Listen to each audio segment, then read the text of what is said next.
So today's talk is an introduction to our remarkable exhibition, Siena, The Rise of Painting 1300 to 1350, which examines the exceptional moment in the history of Western European painting when Sienese artists forged a brand new way forward. And the co-curator of that exhibition is Dr. Caroline Campbell. She is director of the National Gallery of Ireland, but before that she was a much beloved and dear colleague here at the National Gallery, where she served as director of collections and research.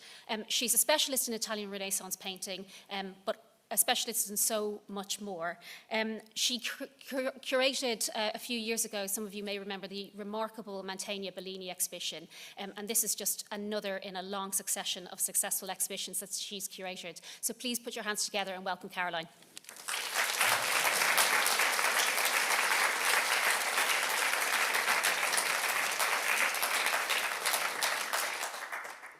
Hello, everybody, and thank you very much for that introduction.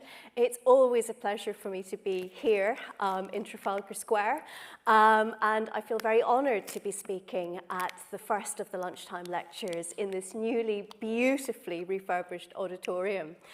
So in the next 45 minutes or so, I want to introduce, I know many of you will already have seen the exhibition Siena, The Rise of Painting, but I hope if you have, you go back, and if you haven't, I hope you do go and I hope you enjoy it. The exhibition is on until the 22nd of June, so you've got just about 4 weeks, a month in fact, to see the exhibition again. And I'll just pour myself some water before I start on the slides. So, what is Siena, The Rise of Painting? This is an exhibition which comes out of many years, in fact 12, 13 years of research and of thinking by myself and by a number of different people, some of whom I'm very pleased, Laura Llewellyn and Nico Flori, are here in the room today.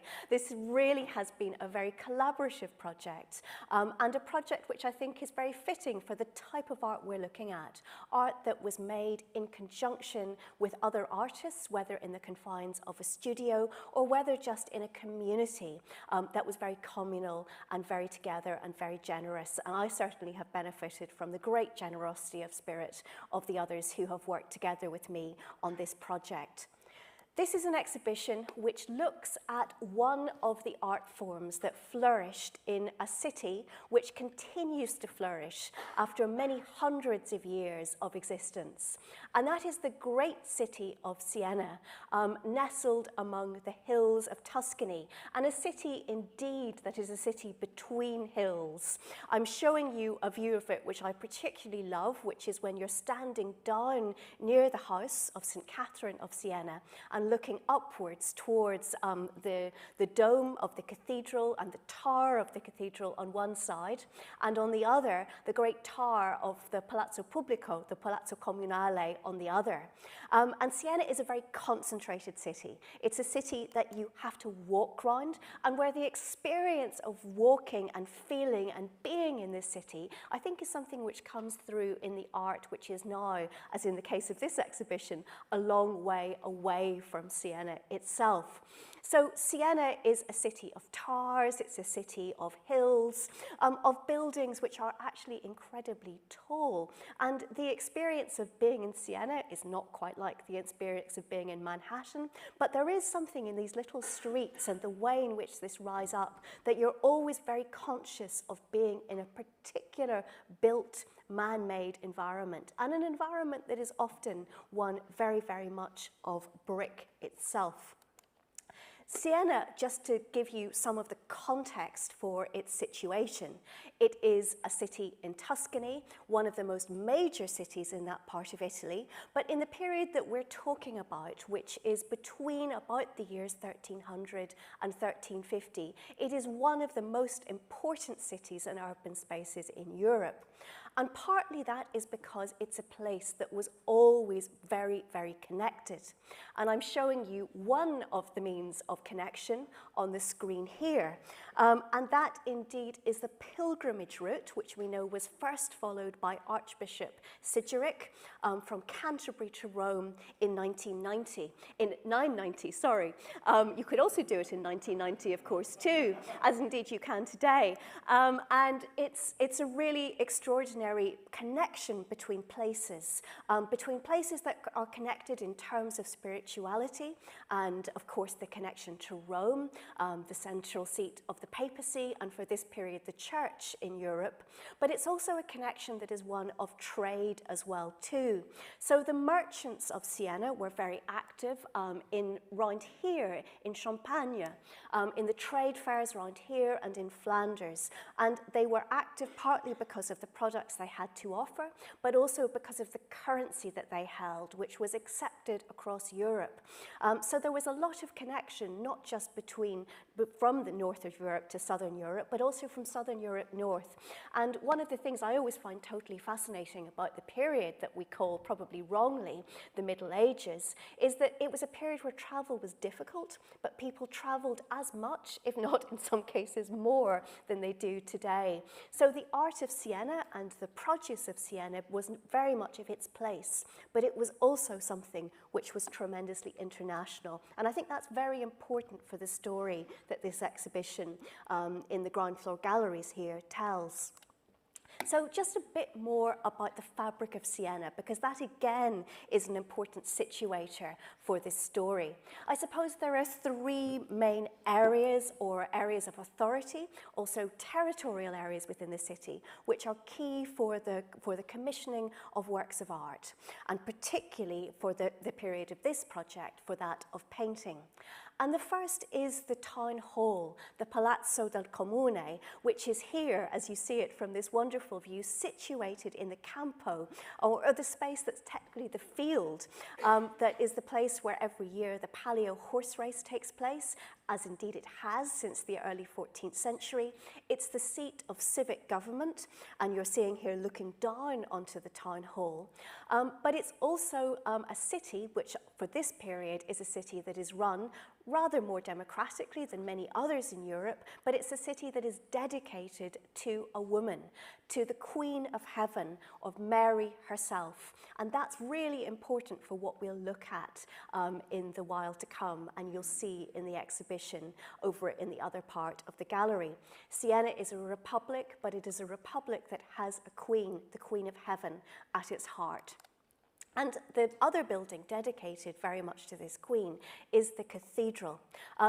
Visiting the Cathedral of Siena is an extraordinary experience today. It would have been even more so, I think, in the 14th century, just because of the scale and also the absolute lavishness of this structure, outside as well as inside. And to go up to the cathedral, you had to walk up steps, and then you entered into this space which was coloured in green. It looks black, but it's actually a dark green marble with white. It's an incredible, sensational, and really sort of all-sensory type of experience. The cathedral, of course, was where some of the most important works of art commissioned by the city were placed, and we'll look at those later, but it's very important to think of the spatial context in which they would have been seen.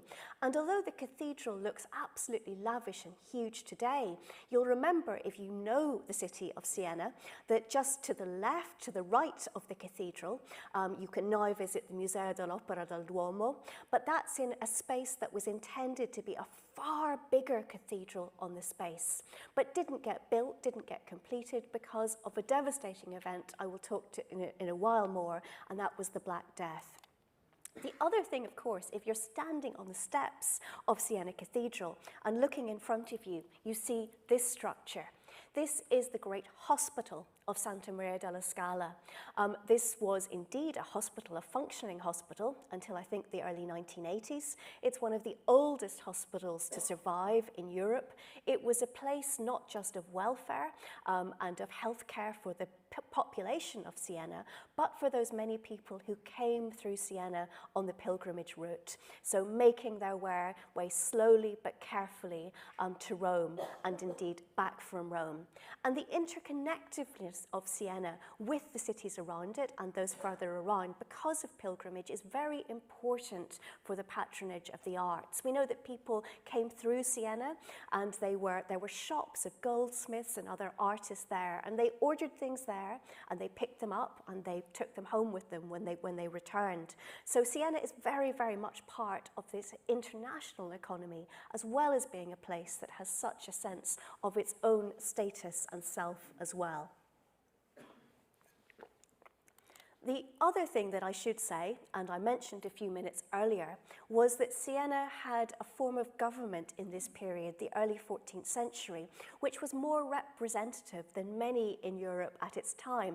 It wasn't anywhere near a democratic system, but it was a system that allowed those men who held the franchise to take a role in government, and a role which was much more all-encompassing than being a politician today.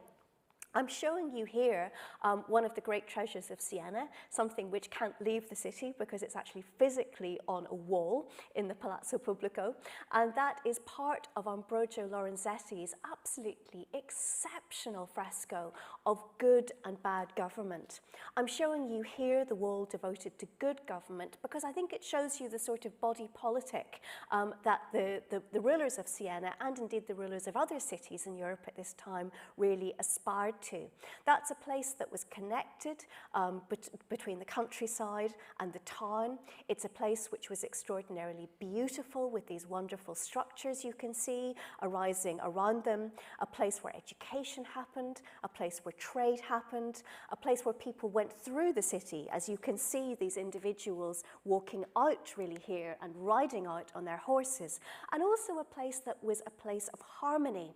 That's manifested most clearly in Lorenzetti's fresco by the group who are dancing and singing here in the foreground. Making music is of course a way in which the body politic comes together, making music and dance, and this is really exemplifying the harmony of communal living and what it was meant to bring.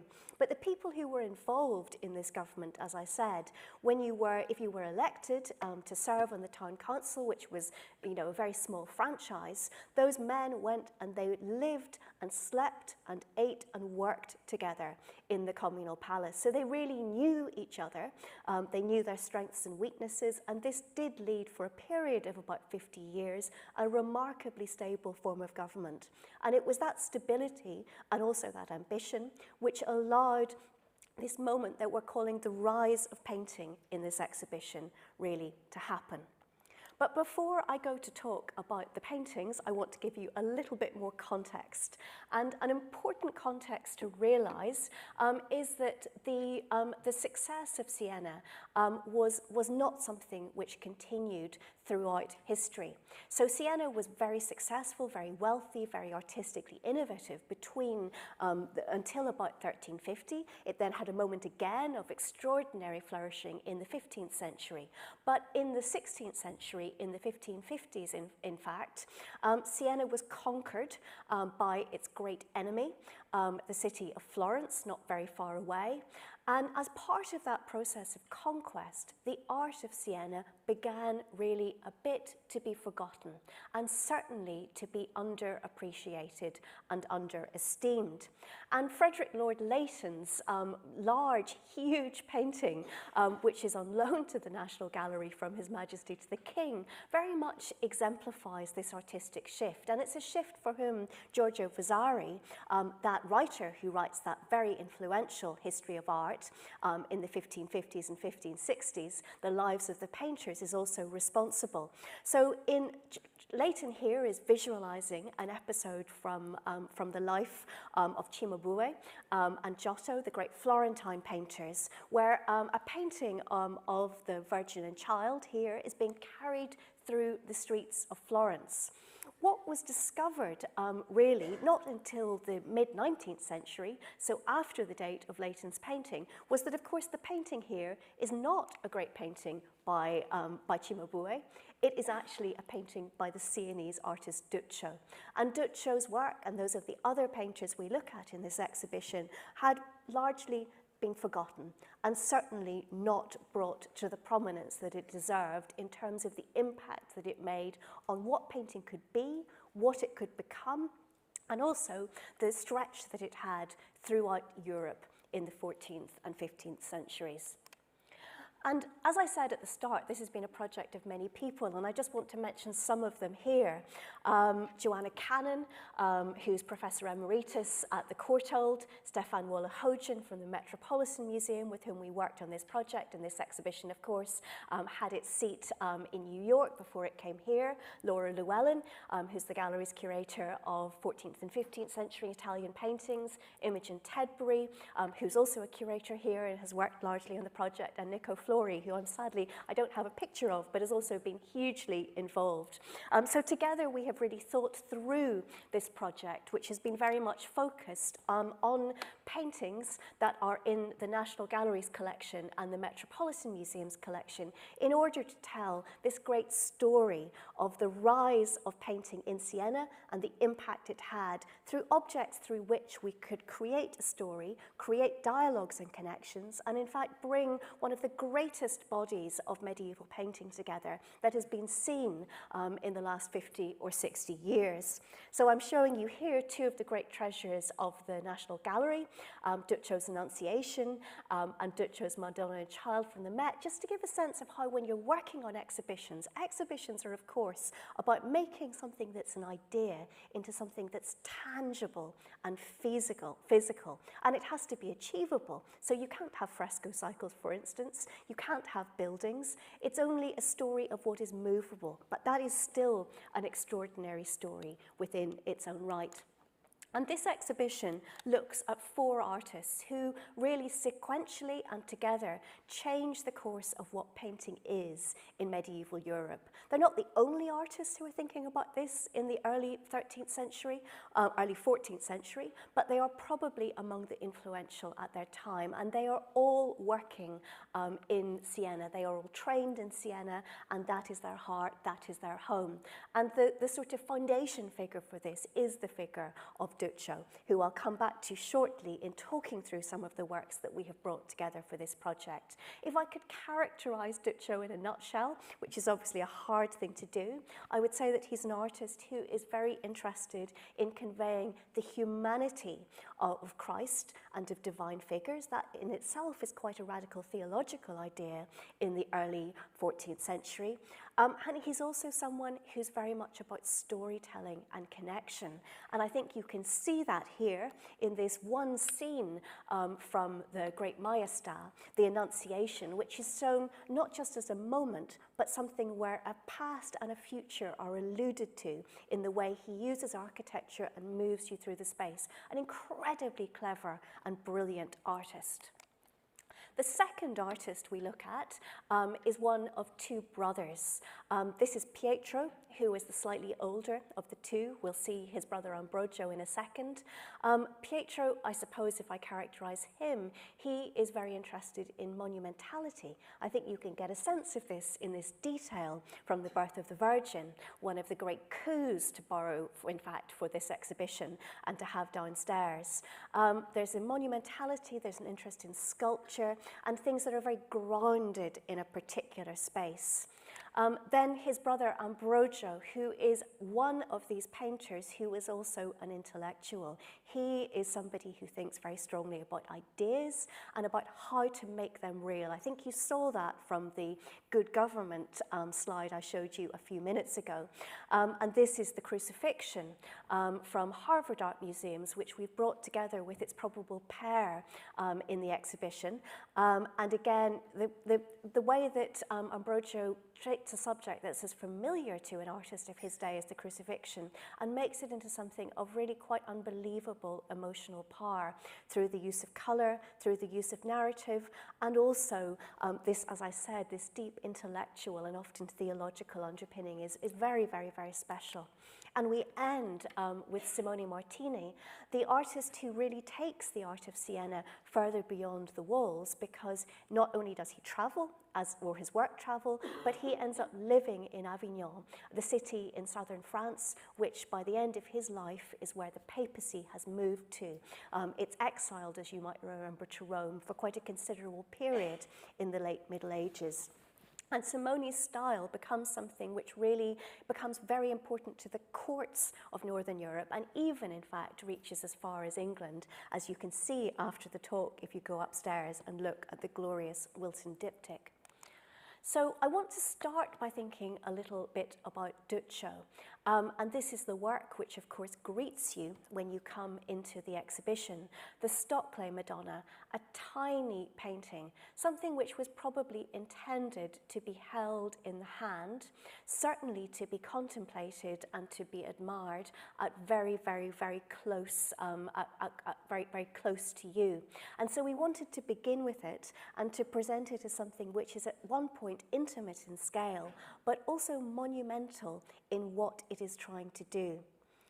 If you think about the tradition, if you think about icon painting, if you think about Byzantine painting, which is where, of course, from the tradition of painting in Western Europe really springs from, an icon is, by its act of painting, an icon is an act of prayer.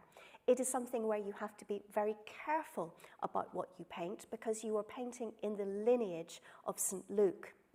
What I think is very interesting about Duccio and a few other artists of his day, that they are not losing that reverence for an object which is intended to provoke the viewer to prayer and to spiritual contemplation and indeed spiritual improvement.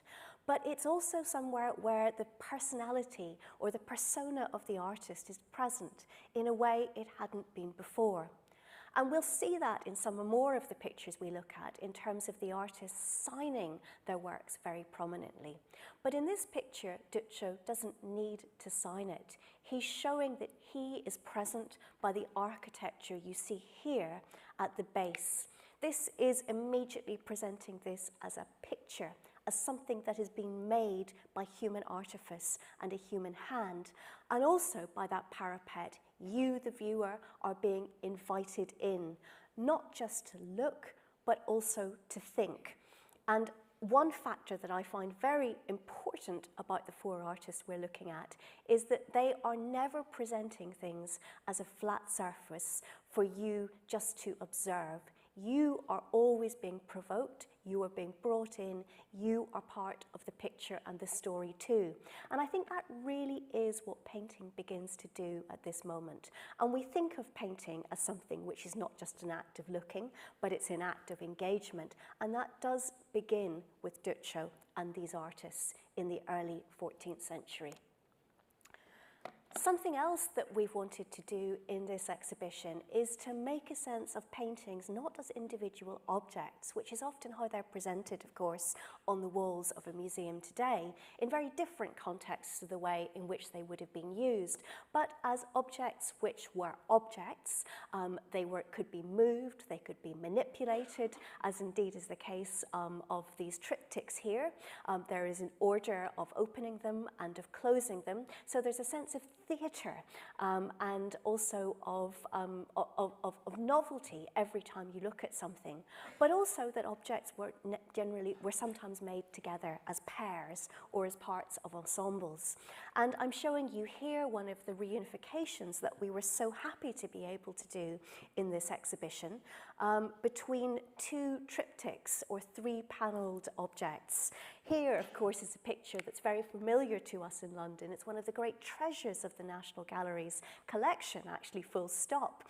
It's Duccio's Tabernacle, made for the Bishop Niccolò degli Albertini da Prato between about 1312 and 1315. And we know from his will, which was written in Avignon, I'll come back to Avignon again, that he owned 3 triptychs by Duccio. One is lost. The other that survives is this object here, this wonderful object from Boston. It's never traveled outside the museum since it entered the collection, and it is thrilling to be able to compare, contrast, observe, and engage with these objects as we see them in the first room of our exhibition. Something I should introduce here is what we'll come on to, which is Duccios's great work, the Maestà, a double-sided altarpiece which was painted for the high altar of Siena Cathedral, which is one of the most impressive and one of the most important works in the history of art, full stop. What these two paintings seem to be is a summa or a compendium of episodes from the front and the back of it. The front, as you'll recall, and we'll see it in a minute, tells of the Maestà, or the Virgin and Christ in majesty in heaven. And the back, of course, is the life of Christ. Of course, the crucifixion being an absolutely key element to that. And we think probably that these objects were commissioned by this bishop. He knew them from visits to Siena, and it's like a way of taking something grand into your own private space as well too. So here, of course, is Duccios's great Maestà, a work that was made in Siena in the artist's workshop, which was commissioned by the Comune or by the town for placement on the cathedral high altar. It was painted on two sides, one of the first, and certainly the first surviving double-sided altarpiece, and it had many different regions, of course, too. That's a terribly Italianate word to use in this context, but what I mean is that you have many different pictorial planes. So you have the main scene here of Christ and the Virgin in majesty. Here you have scenes of the Annunciation and of the early life of Christ, again here. And then on the back, you have the crucifixion, you have the life of Christ subsequently.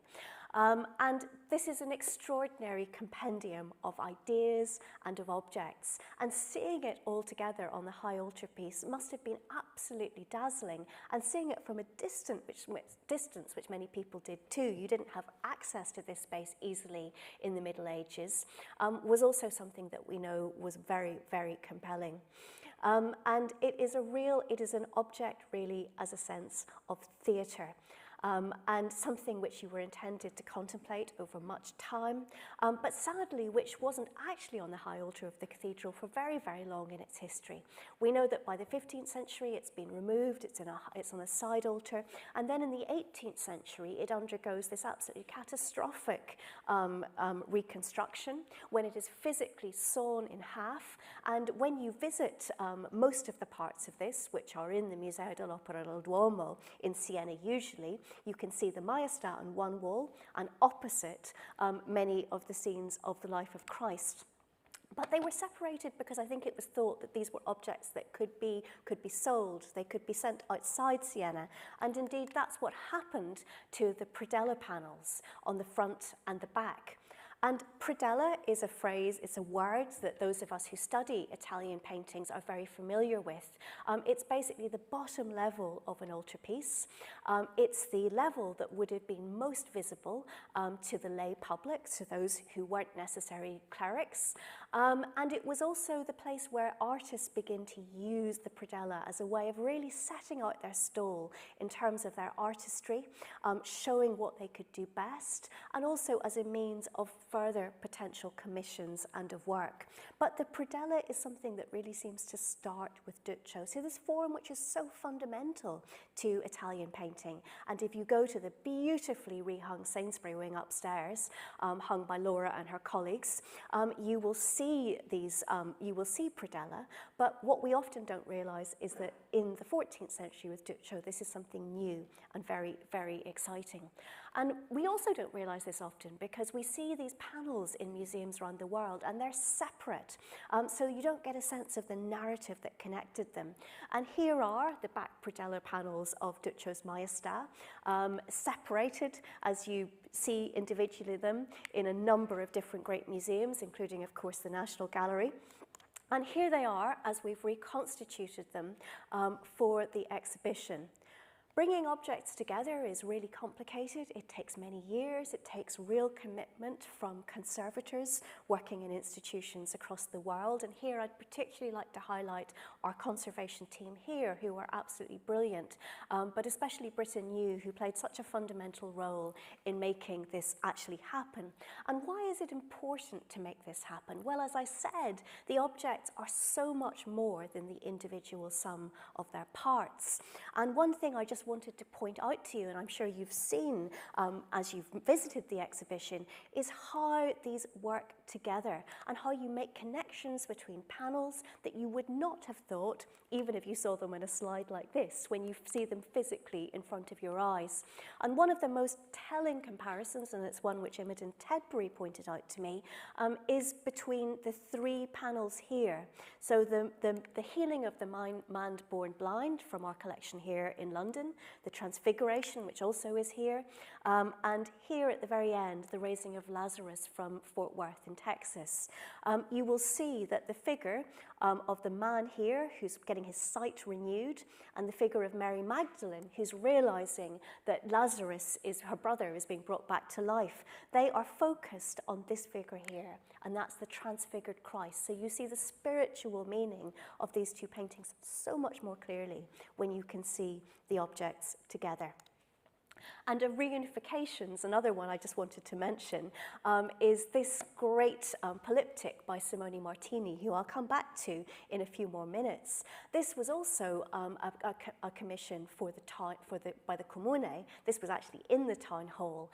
And as I was saying, this is a period where formats which become fixed later are really being thought about. And what's extraordinary about this painting by Simone, and again, they're quite small panels, they're all about this sort of size, is that we're not exactly sure if they were all made at the same time, and certainly were they intended to be, how were they seen together. It seems that there was a possibility to change the ordering of the saints, to reduce or diminishing them. That flexibility is really, really interesting, because these are painters who were really thinking about what form and connection was in a way that hadn't happened so much before, and didn't happen maybe so much again either. I'm going to move on, just in the interest of time, and think a little bit about Pietro Lorenzetti. I characterized him a few minutes ago as being an artist who is incredibly monumental. He's also one of these Sienese painters who had to make his career really out of sight of Siena, because Simone Martini, who I've just shown you, and Duccio before him were so brilliant in controlling the market for painting in the city. So Pietro works in Assisi, he works in Arezzo, and here you're seeing the extraordinary Tarlati altarpiece, which this is an exhibition mainly of small objects, but we've been very fortunate to be able to have this one large polyptych from Arezzo, thanks to the generosity of the parish, of the Pieve, of the town, of the mayor, and also of the archbishop, to show you what one of these objects looked like in its totality. And I just want to celebrate here the monumentality of the saints, particularly the figure of the Virgin and Child here, and also the extraordinary architecture. Again, the scene of the Annunciation, which is very key to Siena, because Siena is the city of the Virgin. How you show this as something which is open, which Pietro does very beautifully through the architecture, and also from the separation of Gabriel and the Virgin, but one which is fluid, so you can see how the Holy Spirit is really entering into the Virgin's house, and then by extension into the Virgin herself. So artists are thinking about how you express very complicated theological ideas in ways which are clear and can be understood by people who are often not so familiar with these ideas in an intellectual form. The artists really make it real. Pietro, his interest in sculpture, I think, comes across very strongly in a comparison that we're able to make in the exhibition between this little diptych from Altenburg in eastern Germany and between this tiny sculpture, which I'm showing you blown up, because my goodness, you can put it at any scale, it still looks beautiful, by his friend Tino da Camiino. Tino is one of the great sculptors of medieval Siena, indeed of medieval Italy, and what I particularly want you to look at here is the way in which Pietro is making rather sculptural painting, but Tino is also making not quite pictorial, but pictorial influenced sculpture. And here, just look at the figure of Christ, the Imago Pietatis, as he's shown here, these little gaps here of black. And then when you go and look at the Tino sculpture, you will see that there are these black pieces of marble that is being very carefully placed there. It's an effect by a painter, recreated by a sculptor in sculptural form. These artists are really not in vacuums. There are conversations back and forth, which is something, again, we wanted to draw out in the exhibition. And another conversation that is really important is that between painters and other art forms.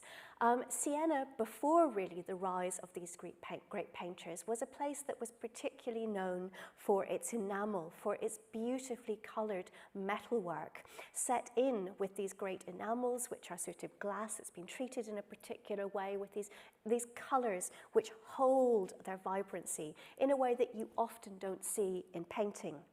And metalwork by these Sienese artists was travelled across Europe in these days. I'm showing you Tondino Guarino's cross, which we were fortunate to be able to borrow from the Louvre in Paris. These objects are very fragile, and it's been amazing to be able to make conjunctions, such as, this is not one we've got physically face-to-face in the exhibition, but you can go from room to room and see how the very, very bright colours that the Sienese painters achieve in objects like Duccio's triptych here is really mirrored and impacted by this type of thing. It's incredibly beautiful. The translucency, the colours, and also the graduations that you can get is something that we can see painters really thinking through.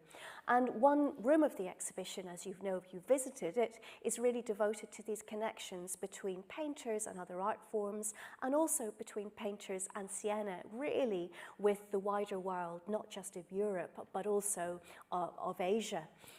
This is another incredible reunification of two objects that were made together, but which have been separate for centuries. This piece of gilded glass, painted still by an unknown artist from the Fitzwilliam Museum in Cambridge, that we know was made to be inserted into this frame, which is now in the Cleveland Museum of Art in Ohio.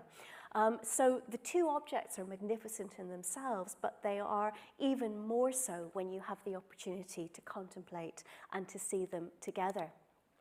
Another connection we very much wanted to make was that between of textiles and of painting. And here we were very fortunate to have the great advice of the wonderful textile scholar, Dr. Lisa Monas. And I'm showing you here a textile fragment, which is probably Spanish, probably made in southern Spain, but again, which incorporates Islamic script and Islamic motifs, which is used very much in a Christian context by artists such as Duccio. And particularly here, I want you to see the connections between this object and the beautiful cloth which hangs from Duccio's huge Rituali Madonna, the object I showed you in Leighton's depiction of Cimabue's work being taken through the streets of Florence, and a rather smaller object that we've been fortunate to have in the exhibition, the little Duccio, which is so closely related to this, from Bern in Switzerland. Textiles of this type were very much valued in medieval Europe. They were valued because they were seen as being objects with a loci and a connection to the Holy Land, and therefore to the stories which are represented on these pictures. But they were also textiles of extraordinary price that we know are becoming used in environments that aren't completely religious at this time too. And it also reminds us of the fact that, that we value Western art very much, but Western art is so impacted on by work that's being produced in other places too. Other places such as southern Spain or indeed Central Asia, which were even more prosperous in a world sense at this moment. I want to really draw the talk to a conclusion by thinking of, by concentrating on three works of art by the artists who followed Duccio. And the first is Ambrogio Lorenzetti through his Annunciation. This is a painting which is probably the earliest example of perspective in Western painting. And perspective, of course, if you buy the theories of the late great Hans Belting, was an idea, an optical idea, which came from the Islamic world through Spain and then spread into Western Europe. I think it's a really interesting idea, and there is certainly, I think, a lot of weight behind it. But what is interesting is that the Western painters do very, very different things with perspective, and things that the optical theories they're based on would never have envisaged that it would have happened. Lorenzetti's Annunciation is now in the Pinacoteca in Siena, but it was made for the Palazzo Comunale. It was made for the Office of the Tax Collectors, indeed, in that building. And again, what I want you to think about is the separation and the connectiveness of the two protagonists, Gabriel and the Virgin, and the way that they are connected, not just by gaze. They're not actually gazing at each other. Gabriel is gazing at Mary. Mary is gazing at the dove of the Holy Spirit that's coming down from God the Father on high. The connection of them by word as well. The word that Gabriel speaks goes across here directly, as if that's sort of penetrating into Mary as much as the Holy Spirit, which is coming from here. And also how they are divided by this column, this wonderful column of gold, which runs through the center of the picture. When you stand in front of the painting in the galleries, you will see how that changes and moves according to the way, the angle at which you look at it, and indeed by the light which shines on it. So what I think Ambrogio is doing with this is he is making this static scene into a very living and changing moment, which is of course emblematic of what the Annunciation is, this radical change which brings divinity in the spirit of the Christ child into the human world, into earth. And how Ambrogio thinks about that as an idea here, I think, is really significant. He is a master at making complex ideas understandable and comprehensible, but not to shut them down. There's always a different way of interpreting this. And again, this is the sense I mentioned earlier of you always being brought in as a viewer, as a participant of these pictures. Another of the objects that we have been so lucky to have here is Pietro Lorenzetti's Birth of the Virgin. This was made for the cathedral. It was in one of the altars that was near Ducio's Maestà. And here again is a very radical approach to space and to narrative. You'll see that the picture is divided, you think, into three compartments, but it's actually a single panel. And the architecture, the physical architecture of the panel plays with these ideas of space because you can see there are columns here, there are the remnants of a physical column on top of the white, as you'll see when you see it in the exhibition. But figures go back and forth between these parts of the panel, and they also combine them, as in this remarkable figure of the woman dressed in vibrant red, who is here ostensibly to fan St. Anne, who's just given birth to the Virgin Mary, but also to make this sense of connection really salient and open. And that's important because the scenes represented on these pictures are ones which you, the viewer, are meant to connect to, and then really think about how you can be part of them too in terms of your spiritual journey. But the final reunification and objects I wanted to look at are two paintings by Simone Martini, who's an artist I think all of us who work on the exhibition have a particular fascination and love for. And that's partly because his paintings are very, very rare. They're separated between many collections, and possibly it's also because we don't actually have an example of his work in the collection here in London. Wouldn't that be a lovely thought? But Simone also carries the story of Sienese painting physically beyond the borders of Italy, because he settles and lives in Avignon, the seat of the papacy at the end of this period. But he, like Duccio and like the Lorenzetti brothers, is always thinking of changing forms and changing meaning. And these are the constituent panels of what's now called the Orsini Polyptych, which is divided between the museums of Antwerp, of Paris and Berlin, and hasn't been possible to be seen together since at least the late 18th century.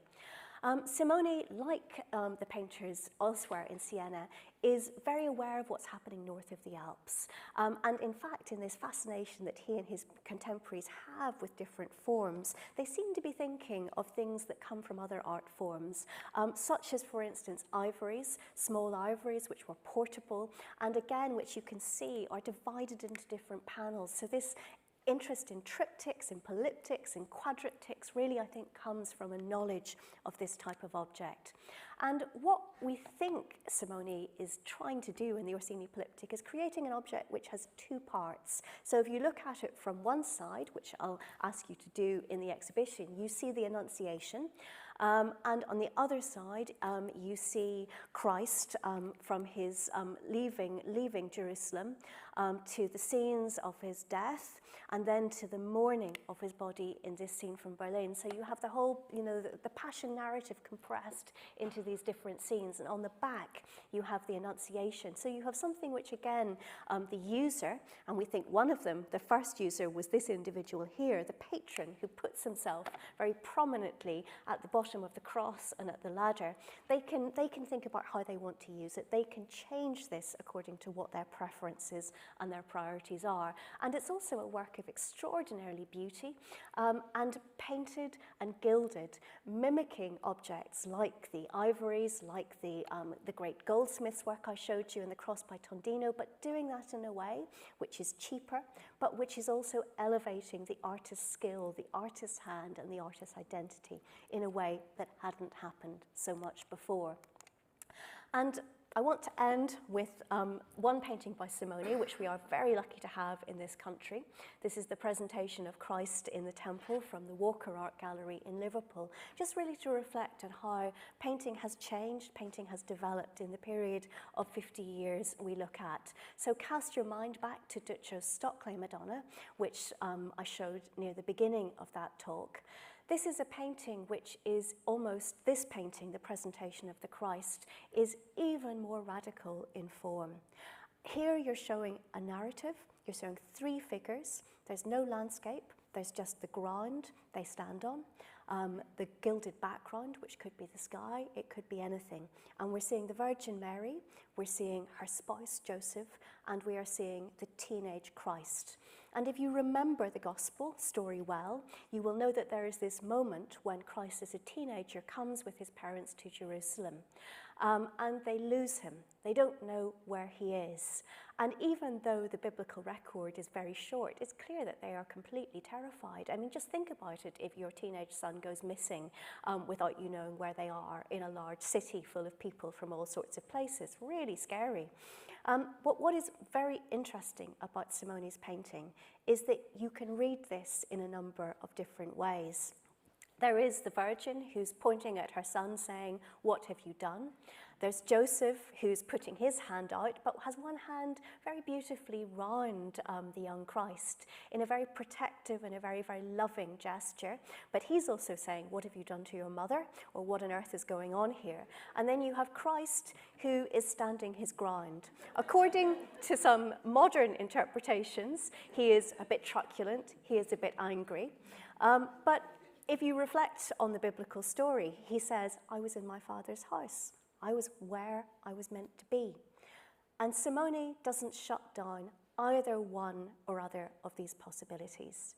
He leaves it to you to decide what is going on. And he does this simply by the power of what he is able to produce on a small painted panel. And it's remarkable that this panel, painted by Simone, as we're told, at the bottom of the picture in 1342, is still able to move and shape and influence and interest us in ways hundreds of years later.